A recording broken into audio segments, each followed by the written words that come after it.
Assalamualaikum warahmatullahi wabarakatuh. Perkenalkan, nama saya Fataya Syaila, nomor NIM C1AA18044, Sekolah Tinggi Ilmu Kesehatan Kota Sukabumi.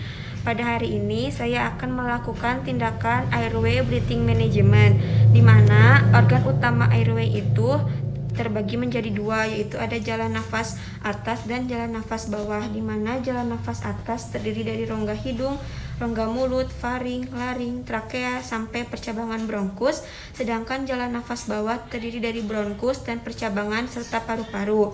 Tanda jalan nafas bersih pada airway itu tidak ada suara nafas tambahan. Yang kedua, ada organ utama breathing yang terdiri dari torak dan dada. Nah, gangguan breathing ini terdapat penarikan dinding dada, nafas cepat atau lambat, penarikan cuping hidung, dan sianosis. Untuk itu, videonya mari simak. Assalamualaikum warahmatullahi wabarakatuh. Perkenalkan, nama saya Fataya Syaila, mahasiswa dari Sekolah Tinggi Ilmu Kesehatan Kota Sukabumi. Pada kesempatan kali ini, saya akan melakukan tindakan airway breathing management. Hal pertama yang harus dilakukan yaitu menyiapkan alat-alat yang harus digunakan. Yang pertama, di sini ada neck collar dalam keadaan bisa dipakai. Lalu di sini ada non-rebreathing mask dalam keadaan baru dan dapat digunakan. Lalu ada oropharyngeal dalam keadaan baru dan dapat digunakan. Lalu ada suction dalam keadaan bisa dipakai atau berfungsi, dan ada simple mask dalam keadaan baru tidak bocor bisa berfungsi. Setelah itu penolong menyiapkan prinsip 3A, di mana aman pasien, pastikan pasien tidak dikerumuni oleh banyak orang. Lalu aman lingkungan, pastikan pasien berada di tempat yang datar dan dengan posisi terlentang.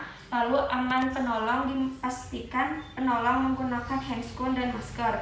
Setelah itu sebutkan kepada pasien bahwa pasien berada di posisi terlentang dan menggunakan side rail dan blanker terkunci. Bapak sekarang berada di posisi terlentang, side rail dipasang, dan blanker terkunci. Lalu setelah itu pastikan pasien berada di posisi terlentang dengan baik. Lalu kaji apakah dicurigai adanya cedera servikal. Setelah dikaji, ternyata pasien dicurigai memiliki cedera servikal karena adanya memar di kepala, adanya multitrauma, dan adanya penurunan kesadaran. Setelah itu melakukan inline mobilization, di mana diberikannya neck collar pada leher pasien yang berfungsi untuk mengimobilisasi leher sehingga dapat mencegah kambuhnya gejala nyeri pada leher. Setelah neck collar terpasang, lalu kaji kemampuan bicara pasien dengan menanyakan namanya. Pak, nama Bapak siapa?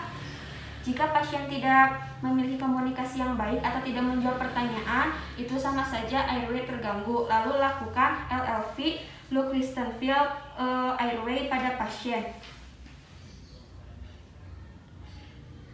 Hasil dari Luke dinyatakan bahwa tidak adanya hambatan dan obstruksi, namun ada vena membesar di vena jugularis. Untuk Listen, pasien terdengar ada suara snoring dan gurgling, dan untuk Feel terdapat pernafasan namun lambat.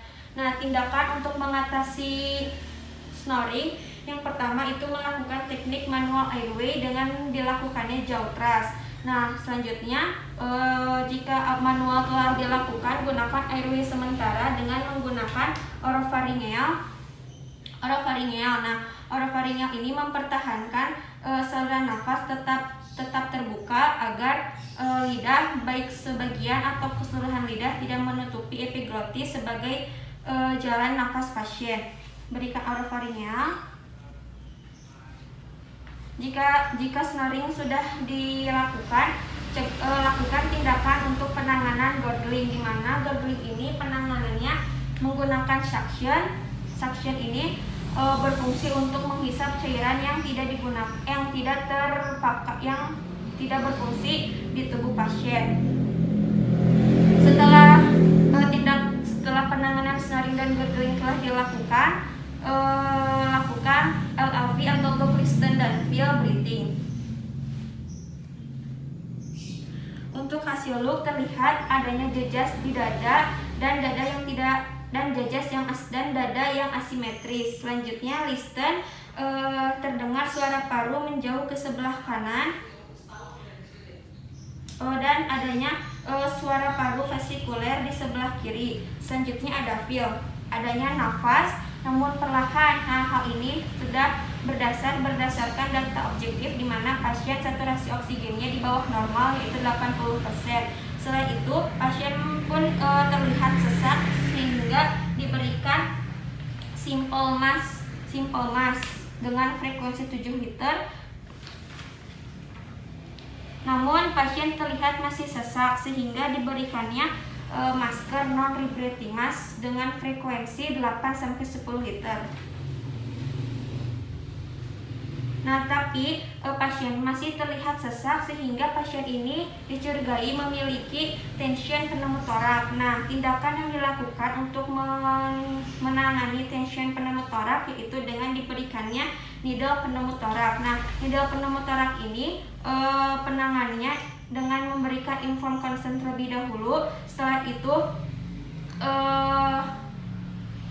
jika tidak ada kontraindikasi, baringkanlah pasien, lalu tentukan tempat dikompresi, lalu disinfeksikan tempat dikompresi, lalu tutup menggunakan duk steril. Setelah itu anestesi infiltrasi dengan lidokain, lalu tusukkan kateter ke dalam kateter intravena nomor 14 pada perpotongan garis midclavicula